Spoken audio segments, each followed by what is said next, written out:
அதிமுகவின் இரட்டை இலை சின்னம் தொடர்பாக இந்திய தேர்தல் ஆணையம் எடுத்த முடிவு தவறானது என்பது தமது தனிப்பட்ட கருத்து என்று சுப்பிரமணியன் சுவாமி தெரிவித்துள்ளார். சென்னை விமான நிலையத்தில் செய்தியாளர்களிடம் பேசிய அவர் இதனை தெரிவித்தார். ஒரு எஃப்ஐஆர் போட்டுருவாங்க, அதை கேஸ்ன்னு சொல்ல முடியாது. கேஸ் எப்போ நடக்கும்னா அந்த எஃப்ஐஆரில் விசாரிச்சுட்டு அதை ஒரு சார்ஜ் ஷீட் ஃபைல் பண்ணுறப்போ தான் கேஸ் வரும். ஆனால் இப்போ பொறுத்தவரையும் யாரோ குற்றம் சொல்லியிருக்க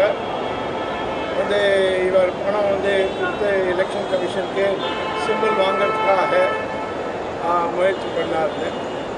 ஆனால் சிம்பிள் அவருக்கு கிடைக்கலையே, பணமும் கொடுத்தா சிம்பிளும் கிடைக்கல. என்னோட அபிப்பிராயம் எலெக்ஷன் கமிஷன் தவறான ஒரு முடிவு கொடுத்தார்கள்.